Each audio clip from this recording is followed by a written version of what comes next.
Pada tanggal 16 September 1961, lahirlah seorang bayi lelaki di kampung ramuan Cina kecil, Lubuk Cina, Melaka, dan diberi nama Muhammad Ahir bin Abdul Wahab.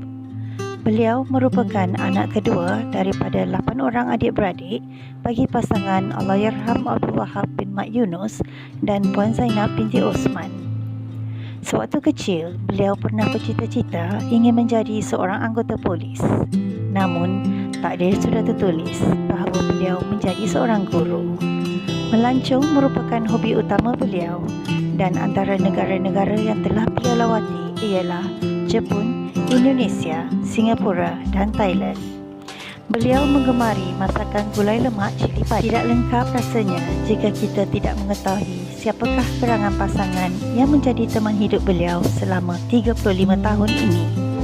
Puan Haji Muhammad Ahir telah disatukan dengan pasangan beliau, Puan Haja Madiha binti Haji Hassan, pada tanggal 14 Disember 1986. Mereka telah dikurniakan seorang putera tunggal.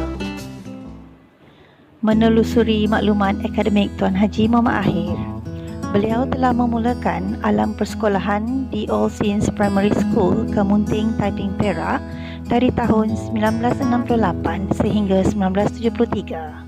Seterusnya, beliau melangkah ke alam sekolah menengah di SMK Datuk Jaafar Bukit Senyum, Johor dari tahun 1974 sehingga 1975 dan kemudian ke SMK Masai pada tahun 1976 sehingga 1978. Beliau seterusnya melanjutkan pengajian dalam sijil perguruan di Maktab Perguruan Bahasa pada tahun 1981 sehingga 1983 dengan mengambil kursus pengajian Inggeris.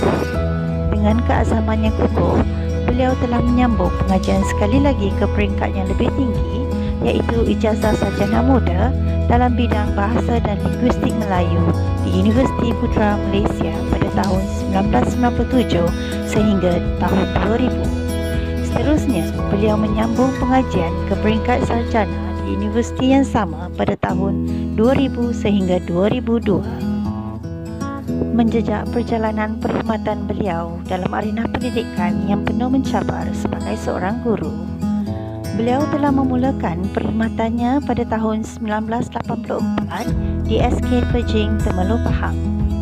Pada tahun 1987, beliau telah bertukar ke SK Jengke 3, Kuantan, Pahang. Selepas 2 tahun, beliau kembali ke negeri kelahiran beliau dan ditempatkan di SK Masjid Tanah, Melaka.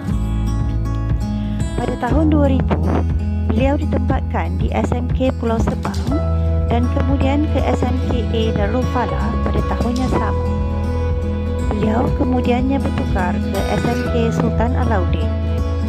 Setelah berkhidmat selama 15 tahun di sana, pada tahun 2019, beliau telah dilantik sebagai guru kanan mata pelajaran bahasa dan ditempatkan di Sekolah Sukan Negeri SMK Serikota sehinggalah beliau bersara pada 16 September 2021. Alangkah bertuahnya sekolah ini apabila menjadi sekolah terakhir dalam perkhidmatan beliau sebagai guru. Sepanjang perkhidmatan, beliau telah dianugerahkan anugerah khidmat cemerlang sebanyak 2 kali pada tahun 2005 dan 2013.